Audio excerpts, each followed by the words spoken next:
Good morning, everyone. Welcome back to another COM 332 presentation.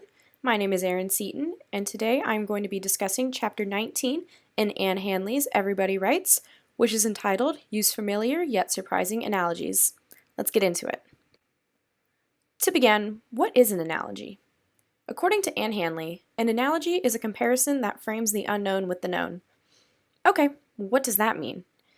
Well, think of an analogy as a gift to help your readers understand a complex subject. Analogies help make abstract things more concrete. For example, let's say 30 million American adults do not have basic reading skills. Okay, well, we understand that 30 million is quite a lot of people, but how many? 30 million out of the over 323 million people that live in the US, out of context, how do we know how much that is? Well, you could say that 30 million people is roughly the size of the population of Texas. Okay, that makes a little more sense and makes it a little easier for readers to understand. Let's go into some more examples. Instead of saying, the leaves of the giant pumpkin are huge, you could instead say, the pumpkin leaves are the size of trash can lids, covering pumpkins the size of beer kegs. Now this works in one of two ways. Number one being that you now know how big the leaves are, the size of trash can lids, and we all know that trash can lids are fairly large.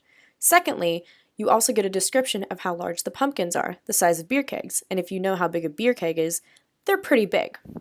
What also works about the sentence is that it's just more fun to read, rather than saying the leaves are huge, the leaves are the size of trash can lids. That's what's so great about descriptive language, is that it really gets your mind imagining things. Let's try another example. Instead of saying, the pavement is covered with tiny speed bumps that are 10 to 12 millimeters in diameter, you can instead say, the pavement is covered with tiny speed bumps that are about as large as a quarter. Okay, that works even better because, I'll be honest, I don't really know how big a millimeter is. I'm not a math person, and I know I'm not the only one who's in the same boat.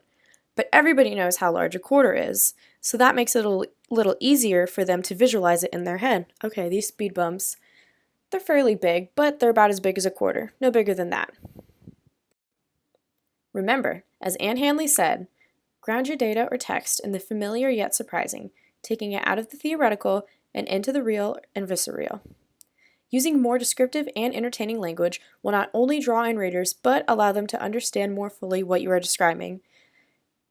In a sense, you'll make it easier for them to relate to you, and it's just more fun and exciting to read. All right, unfortunately, that is all for now, but until next time, thank you for watching. See you soon.